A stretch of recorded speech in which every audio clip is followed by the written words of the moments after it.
The Immortal Thor issue number 4. That's right, folks. I am pleasantly surprised by this book every time. I know it's going to be good. Ewing is really good at this big deal stuff. And that might just because I'm still such a huge fan of the Immortal Hulk and that entire work he did over there. He's also a guy that likes playing in current continuity. So he'll take the ideas that are currently going on and be like, yeah, I can weave that in here so you know this book takes place in the present and matters. It's so interesting, and this issue in particular went to so many different areas that I wasn't expecting. A very interesting cliffhanger that I'm very curious by, and then building a team that makes me happy. You get to see characters that rock and are cool. So this issue opens up with some narration from the mysterious narrator, and it all is just, the world continues on, and he is coming closer. He is coming closer. The Utgard Thor, the elder god of thunder, Tornos, he is headed towards Thor to take him down. He has, what does he have in his hand? He has the Wheel of Fate in his hand, and he is coming closer. Try as you will, he garners himself closer. He'll always be closer. And that is when we cut to the Bifrost, and Lady Sif, who is Heimdall, is greeted by Loki and Beta Ray Bill. And Bill is like, so it's true. Something that Loki said to me is true. I might not believe him, but I need to know if it's true. And she's like, yeah, there is so much weird shit going on, but yes, it's true. And you see Sif's kind of mad because Loki was hiding certain things from her with his trickster magic, or with their trickster magic, I should say. And it's like, how come you didn't say where Thor got his new axe? And it's like, well, that's not my story to tell. And you see that Bill is being summoned to do something for Thor, regardless of their history. And I like that we give it like a couple panels, like 2 pages, where it's just Beta Ray Bill being the saddest guy on Asgard. I love that. I love that stuff for him because that's who he should be. He's one of those guys that is just always down on himself in the world. So he's talking to Sif, and he's like, yeah, I once called Thor my brother, and I once called you something more, and maybe now that I look on at the, travesties that befalled me in this kingdom, I wonder if I truly am a person of Asgard, if they call me their own, or if I am just a man amongst gods, just pretending. And Sif is like, dude, you've always been more than that. You're such a sad guy. Oh, I love it. Because if you remember in the Beta Ray Bill book that came out last year, which is incredible, Sith rejected him because of his horse face. And it set him on a quest to be beautiful again, but learned that he is who he is and he can't change that. I don't know if all that's still in continuity, but it should be, and that's what I'm going to say. So they're no longer like a thing, even though they should be, but whatever. So Bill is joining some army for Thor. As that's going on, Thor is recruiting his next member, so he's on the planet Araco, formerly known as Mars. If you haven't been reading the X-Men stuff, this was a couple years ago now. They terraformed Mars, they called it Araco, and what do you know? Storm's like the queen or the ruler or something. I'm not reading X-Men. I know Ewing's doing stuff in X-Men now, but I'm just obsessed with this version of Storm. Aurora looks so good here. And it's so fun to see her in her modern duds being summoned by the Ravens because, Thor's kind of the Odin right now. And she gets called away to some dark side of the moon. And Thor's in his classic costume. You're like, he went back to basics for this. But Storm's all dressed up in her modern, ruler of Mars outfit. It looks so great. Oh, I'm obsessed with it. I think Storm's my favorite X-Men character. I really have to think about this. I just love every interpretation of her, every look she's given. It's just so much cool stuff, and this one rocks so much. So she's summoned by Thor, instantly tries to fight him because she was in the middle of doing something else. She tries to hurt him, calls down the lightning upon him, and that is when Thor's like, can you please stop hitting me? And she's like, what are you talking about? And he's like, I'm talking to the lightning. You might control, but I control too, and I'm going to move the lightning so it doesn't hit me because I'm nice to the lightning. And I love that. And it's just 2 people that control parts of the world, like thunder and lightning. It's kind of explained this book in a very interesting way that I fully respect. I think this is perfect to both of these characters.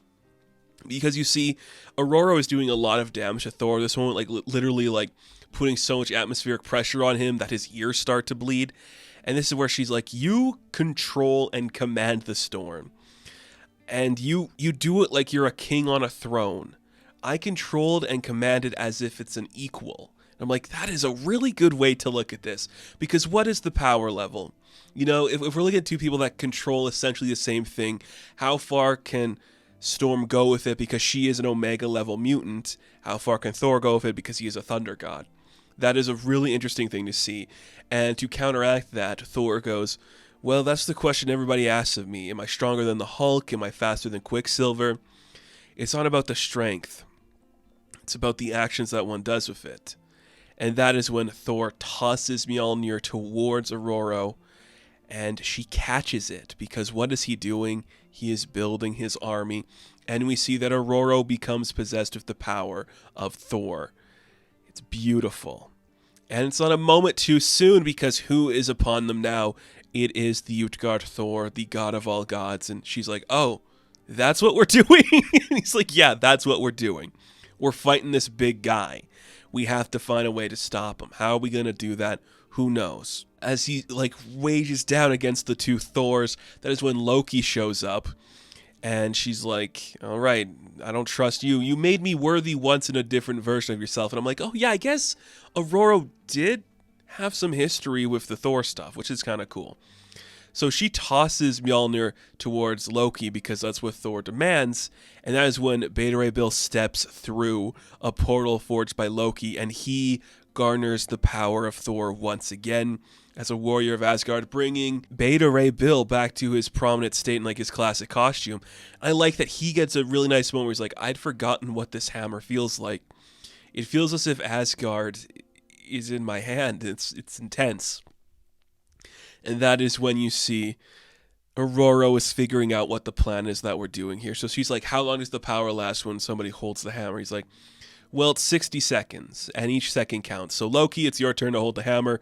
Loki grabs the hammer, he turns into a version of Thor, and now they all have enough strength where they could potentially defeat this guy.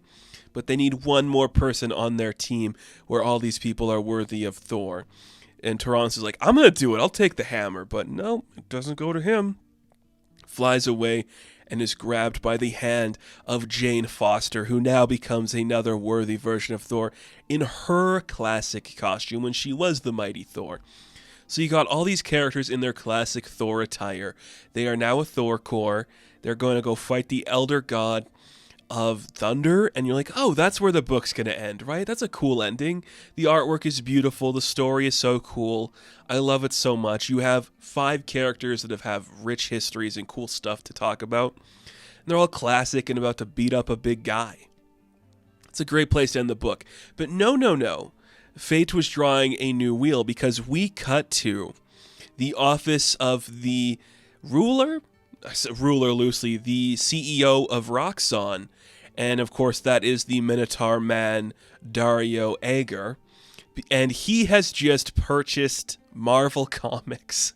So in the Marvel universe, Dario just bought the Marvel Comics, which are based on the people in the real world, and you're like, really? Okay.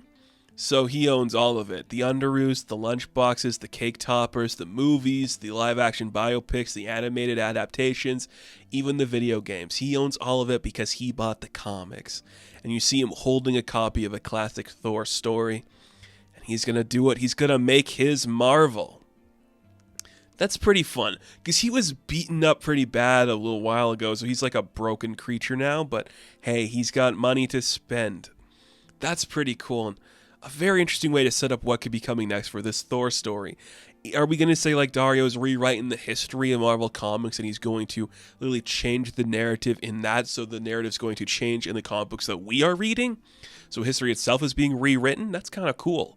That's a really fun idea, and something Al Ewing, of course, wants to tackle. But I really like this book, giving us solid moments with both Aurora and with Jane Foster, and of Beta Ray Bill. That is so cool and fun, and the artwork continues to impress. The coloring continues to impress. It is really cool. When you have people interested in doing something different with Thor, this is what you get. You have Storm becoming his equal, if not his superior, in terms of control of the weather. That's really cool. I dig this so much. It's so fun. It's so unique. And I am super pumped to see where we're going. That's so fun. So, the Immortal Thor, issue number 4. I am going to give a 9 out of 10. Now, thank you all for watching this review. Be sure to like and subscribe to the channel. As always, you can check me out on Instagram, TikTok, and Twitter. And as always, I will catch you in the next one. Have fun. Stay safe. Good luck.